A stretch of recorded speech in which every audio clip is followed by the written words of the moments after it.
Nous partons aujourd'hui dans le quartier des Halles à Paris, près du Louvre.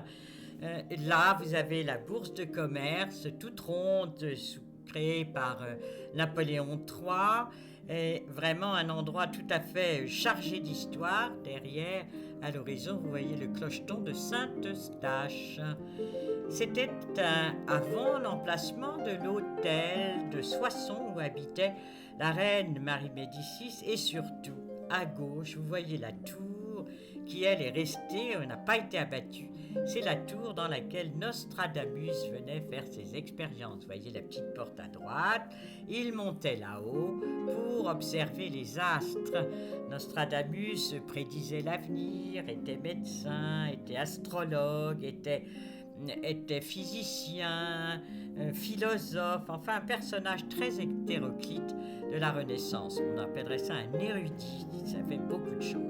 Il se fâchait avec la reine, après il se raccommodait, il se refâchait, enfin une vie de haut et de bas.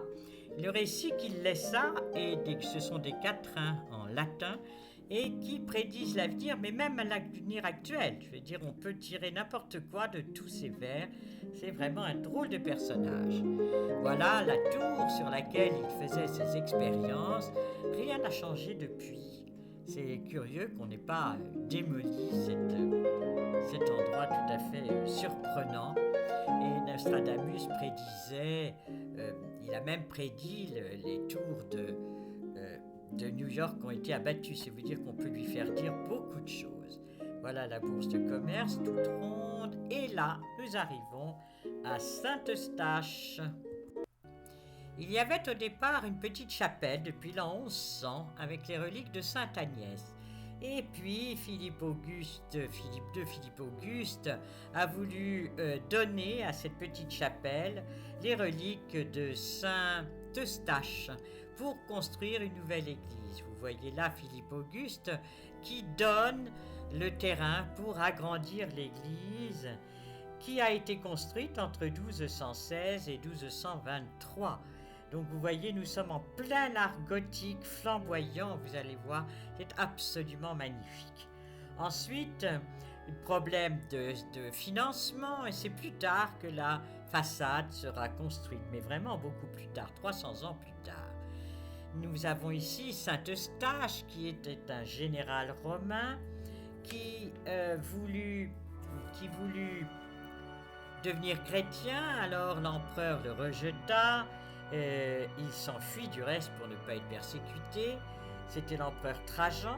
Et ensuite, c'est l'empereur suivant, l'empereur Adrien, qui vient le rechercher dans son ermitage pour le remettre à la tête de ses armées. Il est devenu chrétien et donc refuse d'adorer les idoles. Adrien fait semblant de ne rien voir, mais après il est obligé de se fâcher. Il est jeté aux fauves, les lions sont gentils avec lui, alors il est ébouillanté à Rome, l'année 1118. Ici le souvenir de Saint-Eustache avec la croix entre les deux bois de serre. Et puis vous avez les arcs-boutants de l'église qui sont vraiment de l'époque flamboyante avec ces grands vitraux. La façade, elle, est beaucoup plus récente, sous Louis XIV, mais jamais terminée. Vous voyez, une seule tour a été terminée. Le jour où j'ai photographié, c'était en travaux. Ici, la porte Notre-Dame, construite sous François Ier, avec cette architecture typique de la Renaissance. Entrons dans l'église, 88 mètres de long, 42 mètres de large et 33 mètres de haut. C'est vraiment le gothique dans sa plus grande réalisation, la plus haute réalisation. À droite, vous avez la chaire et à gauche, le banc d'œuvre. Ce banc d'œuvre a été sculpté par Pierre Lepôtre en 1720 et sur le dessus, le triomphe de Sainte Agnès et ce Christ magnifique avec tous ces arabesques. Là-haut, Sainte Agnès qui triomphe de ses ennemis. Puis c'est l'orgue. L'orgue est de 1854, beaucoup plus récent. Il a été dessiné par Baltard, qui à ce moment-là, sous Napoléon III, qui à ce moment-là faisait les halles de Baltard. C'est un parmi les plus hauts de France et tout à fait magnifique. Maintenant, la chaire a été dessinée elle aussi par Baltard, sculptée par Victor Pianet vers 1860. Elle a été offerte par les Forts des Halles. Dans les petites chapelles, vous avez encore la peinture d'origine. Vous savez que les cathédrales étaient peintes, complètement peintes, avec beaucoup de fresques et surtout beaucoup d'arabesques, de paysages, de fleurs, d'animaux fantastiques. Il reste des traces de cette peinture-là. Ici, vous avez toujours cette nef à 33 mètres de haut, avec ce jeu de voûtes et de clés de voûte tout à fait magnifique. Là, c'est le vitrail 1450, le plus ancien vitrail sur la vie de la Vierge. Et c'est sur la façade sud de la Vierge. Imaginez tout cela peint.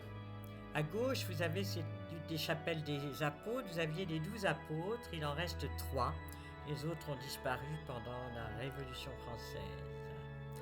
Là, toujours ces trésors de l'art gothique flamboyant, avec ici les clés de voûte du cœur. Regardez cette finesse, cet art extraordinaire.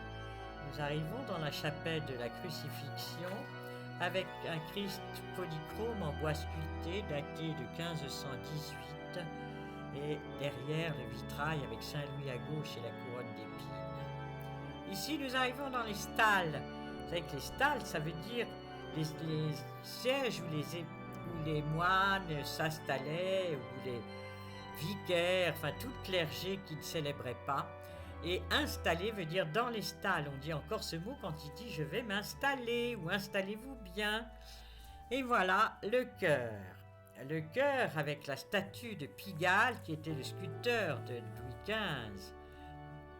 Là-haut les saints de France et les fresques de Thomas Couture avec la Vierge qui est adorée par les anges.